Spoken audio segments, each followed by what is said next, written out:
bienvenue dans cette nouvelle vidéo. Aujourd'hui on cuisine, donc oui je vous démarre cette vidéo face caméra parce que je vais un petit peu vous expliquer. Donc comme vous l'avez vu dans le titre, je vais vous montrer comment je réalise mon pain baguette maison. Donc j'ai pris cette recette d'un site internet, j'ai trouvé, je vous remettrai le lien du site en dessous de la vidéo.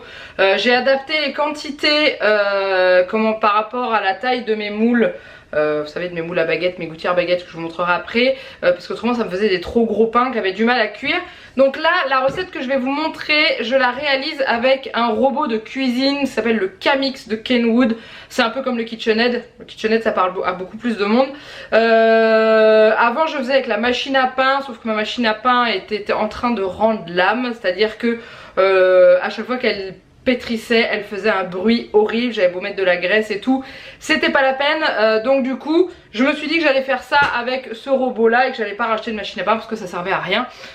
Clairement mon pain est tout aussi bon et ça me fait un appareil en moins dans ma cuisine. Voilà, au niveau de tout ce qui est accessoires pour le faire, j'ai juste besoin du bol de mon robot de cuisine, voilà, avec le fameux crochet pardon à pétrir. Voilà, donc soit c'est comme ça, soit dans le KitchenAid je crois qu'il a pas la même forme, mais enfin bon voilà, c'est celui-ci, c'est le crochet en S je crois qu'on dit. Quoique le mien elle a pas une forme de S hein. Mais voilà, juste pour vous dire, c'est pas un placement de produit ou quoi que ce soit, parce que je sais qu'il y a encore des personnes qui vont me dire ça. Non, mon Camix, ça fait plusieurs années que je le laisse, c'était un de mes cadeaux d'anniversaire que j'avais demandé parce que je le voulais depuis très longtemps. Donc voilà, je suis contente de pouvoir faire mon pain avec. Donc je vais vous montrer pour faire la recette, vous allez voir c'est vraiment tout simple. En fait ce qui est le plus long c'est le temps de pousse, parce que alors il existe une recette de pain sans pétrissage, mais il y a toujours un temps de pousse. Le pain sans pétrissage j'ai testé une fois, je l'ai pas trouvé top. Peut-être que j'ai mal fait un truc, j'en sais rien. Du coup je reste sur la bonne vieille méthode avec une demi-heure de pétrissage avec le robot. Si vous avez une machine à pain, vous pouvez le faire dans la machine à pain. Sauf que bah là il y a des étapes de la recette où vous en aurez strictement rien à faire, parce que c'est votre machine qui va décider quand pétrir, quand laisser pousser. Moi je me suis basée par rapport au temps que ma machine à pain mettait à faire le pain. Donc c'est à dire qu'il y a à peu près une demi-heure de pétrissage avec des petits arrêts de 2 minutes histoire que la pâte redescende un petit peu du crochet et on le fait repartir après. Il y a 1 heure de pousse et encore un pétrissage avant de mettre dans les gouttières. Donc je vous ai montré ceci, je vais vous montrer aussi les gouttières. Alors moi j'appelle ça des gouttières, je ne sais même pas si ça s'appelle des gouttières, enfin bon ça ressemble à des gouttières hein. C'est des supports pour faire des baguettes, j'ai acheté ça à Stocomanie, j'ai dû payer ça 3 € je crois, 3 ou 4 €, un truc comme ça. Donc c'est prévu, c'est percé dedans. Je sais pas si vous voyez, voilà il y a des petits trous dedans pour pouvoir permettre à la chaleur de passer dans votre pain et de le cuire au dessus comme en dessous. Sachant que moi je mets du papier sulfurisé dedans, j'avais vu ça sur un blog parce que ça peut arriver que ça colle. Et comme j'ai pas envie de graisser la plaque, moi je mets du papier sulfurisé dessus et ça marche tout aussi bien. Voilà, donc on est parti, je vous reprends au-dessus du plan de travail pour vous montrer les ingrédients et vous allez voir c'est très rapide. Donc pour faire cette recette de pain, vous allez avoir besoin de 4 ingrédients. Comme ça, si je vous montre pas bien comme il faut. Non, vous n'avez pas besoin de muesli, mais ça c'est mon pot. En fait dans mes anciens tubes de muesli, je range ma farine, comme ça elle est bien protégée. Mais en gros, voilà. Donc vous allez avoir besoin de 255 g d'eau. Alors j'ai juste mis de l'eau dans mon gobelet, j'ai pas pesé. On pèsera tout ensemble sur la balance avec le robot. Ensuite, 375 g de farine, un sachet de levure déshydratée boulangère qu'on achète dans le commerce. Moi c'est de la Intermarché, elle marche très très bien, elle coûte 1,81 € les 5 sachets. Voilà, après je sais qu'il existe à Truffaut, moi j'ai plus mais ça doit se vendre sur internet aussi, des gros paquets si vous faites toujours votre pain, ce qui est mon cas, peut-être que je me décide à le faire. C'est des gros sachets de levure comme ça où vous avez juste à peser pour pouvoir avoir, et c'est plus rentable au niveau du prix. Mais pour l'instant je tourne avec ça. Et ensuite il vous faudra 1,5 cuillère à café de sel. Voilà c'est tout. Vous avez les 4 ingrédients pour faire un pain baguette classique, hein, sans graines, sans rien. Vous pouvez rajouter des graines dedans. Après il y a possibilité de faire aussi avec d'autres farines, mais là c'est pas les mêmes temps de mélange, les mêmes temps de pousse et les mêmes temps de cuisson. Donc déjà on va peser tout ça. Donc on va mettre en premier l'eau au fond. Du moins c'est comme ça que je fais moi, parce que c'était comme ça dans la machine à pain, donc je fais comme ça. Donc les 255 grammes, voilà, j'ai mis 256, c'est pas grave. Ensuite on va mettre la farine, on va mettre donc les 375 g de farine, donc on remet sa balance à 0 et on y va. Bon, il y a 377, ça compense les 2 g d'eau en plus, voilà. Ensuite, d'un côté vous allez mettre votre levure et à l'opposé vous allez mettre le sel. Parce que tant qu'ils ne sont pas mélangés ensemble, la levure et le sel ne doivent pas se toucher parce que la levure devient inefficace en présence du sel juste posé à côté. Donc là je mets ma levure ici, je sais pas si vous voyez un petit peu. Et du coup mon sel je vais le mesurer. Alors moi j'ai une cuillère, ça j'avais eu ça avec ma machine à pain, ça représente une cuillère à soupe et vous avez le trait pour la demi. Et ça représente une cuillère à café et vous avez le trait pour la demi. Moi je m'en sers parce que je l'ai, autrement vous prenez une cuillère classique, vous n'êtes pas à 1 gramme de sel, c'est pas grave. Il me semble qu'au niveau du poids ça représente 7, alors j'avais noté sur mon frigo, c'est 7,5 grammes de sel. Si jamais vous voulez peser avec votre balance, moi je fais comme ça.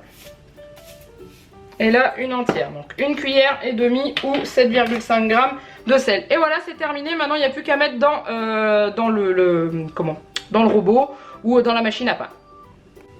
Donc on va mettre le bol donc sur la machine. Juste trouver le cran, voilà.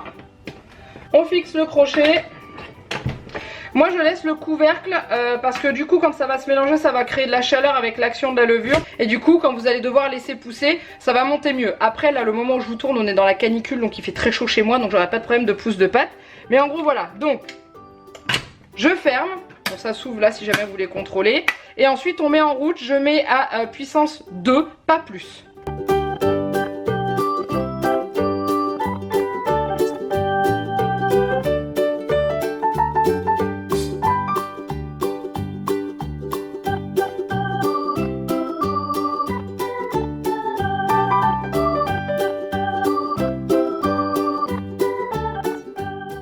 Alors là j'ai laissé pétrir pendant 5 minutes, donc vous voyez la pâte est bien mélangée et tout, donc je vais la laisser reposer quelques secondes et je vais relancer un pétrissage.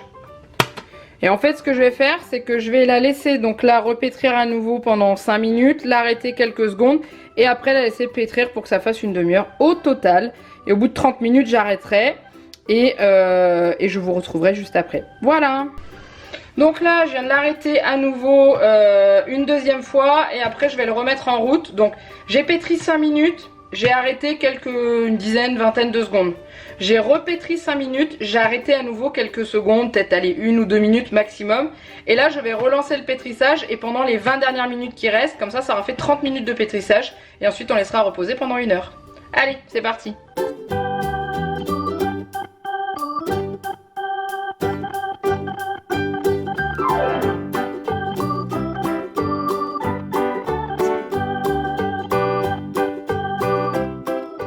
Donc là ça vient de pétrir en tout 20 minutes. Quand on touche la cuve elle est un petit peu chaude là. Donc là on n'ouvre surtout pas ça pour que la chaleur, vous voyez ça a fait un peu d'humidité là, reste à l'intérieur. Et maintenant la pâte elle va se reposer pendant 1 heure.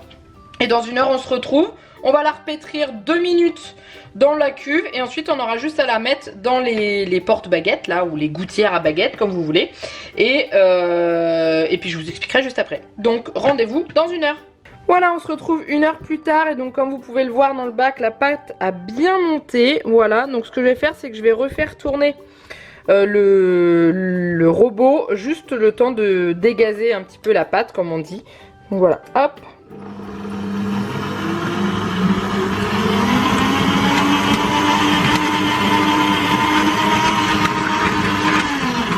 Voilà, c'est tout et ensuite je vais la sortir. Hop, donc je me suis équipée d'une... je sais plus comment on appelle ça. Une corne à pâtisserie. En fait c'est pour pouvoir gratter parce que j'ai juste tout simplement pas envie de mettre mes mains dedans. Après si jamais vous ça vous dérange pas de manipuler la pâte et tout, vous mettez un peu de farine, vous mettez sur votre plan de travail. Et vous pétrissez un petit peu à la main si vous voulez. Mais là je l'ai fait avec la machine, ça suffit. Donc là on a une belle pâte. Et ce qu'on va faire c'est qu'on va la diviser en deux. Et la mettre dans les gouttières à baguettes. J'appelle toujours ça, c'est le pire, c'est que ça se trouve ça s'appelle vraiment pas comme ça hein. Et on va laisser encore pousser pendant 20 minutes. Donc vous voyez elle est bien élastique hein, bien comme il faut. Elle colle un peu mais c'est pas grave. Vous n'êtes pas obligé d'avoir une baguette en forme hein, c'est-à-dire que, enfin en forme, c'est-à-dire de faire vraiment un boudin et de mettre une baguette. De toute façon ça va pousser. Et résultat des courses, ça va s'étaler comme il faut après. Voilà, là vous la mettez bien dans la gouttière et tout. Voilà, ça va vous faire une espèce de baguette un peu rustique en fait. Voilà. Hop, on va l'inciser. Donc moi je l'incise dans toute la longueur. Comme ça, parce que quand je fais les incisions de côté, ça cuit pas comme il faut. Donc du coup, moi je fais comme ça. Hop. Si vous êtes en été, vous la posez dans un endroit chaud. C'est clairement pas compliqué à trouver. Si c'est en hiver, vous faites préchauffer votre four à 50 degrés ou vous mettez votre four à chauffer 10 secondes au pire à 200 degrés. Vous l'arrêtez, vous mettez ça dans votre four et vous fermez, ça vous fait une étuve. En fait, voilà. Et mais vous laissez pas tourner votre four quand vous mettez dedans. Hein. Vous faites juste chauffer, genre hop, hop, vous mettez la main dedans, c'est légèrement chaud, vous mettez dedans parce que c'est vrai qu'en hiver ça a du mal à pousser. Vous laissez ça pendant 20 minutes et après on passe en cuisson. Bon, ça fait 20 minutes que mon pain repose. Je vous montre, il est juste là. Il a un petit peu gonflé, voilà. Donc maintenant on va le mettre dans le four. Il faut, avant de mettre dans le four, préparer un verre avec de l'eau froide. Et dans votre four, vous aurez fait 2 hauteurs. C'est-à-dire que au fond du four, tout en bas, vous mettez une plaque lèche frite que vous avez mis à préchauffer dans votre four à 220 degrés. Et votre plaque où vous allez poser vos baguettes. Quand vous allez ouvrir le four, vous mettez vos baguettes dedans, vous jetez de l'eau froide avec délicatesse, hein. Vous balancez pas comme des gros bâtards, comme des gros malades. L'eau là-dessus, ça va faire de la vapeur, vous fermez tout de suite votre four et c'est ça qui va faire la croûte de votre baguette. Voilà, donc on est parti, j'ouvre mon four avec cette chaleur de folie, c'est incroyable. Je mets mes baguettes dedans, voilà, je ferme, hop, et voilà. Et maintenant, je ne touche plus à mon four, je mets à 200 degrés pendant 30 minutes et mon pain va cuire.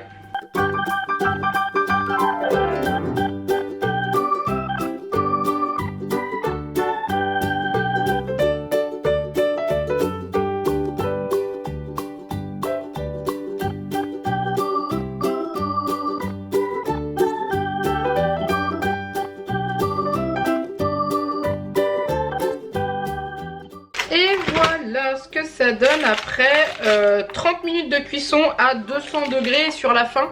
J'ai mis un petit peu plus haut, genre 220, pour que ça gratine, que ça grille un petit peu. Sachant que je les fais pas énormément cuire parce que je les congèle. Parce que 2 baguettes on les mange pas en si peu de temps. Et du coup quand je les mets à décongeler, je les mets au four pour qu'elles redeviennent croustillantes. Et du coup ça recuit un peu.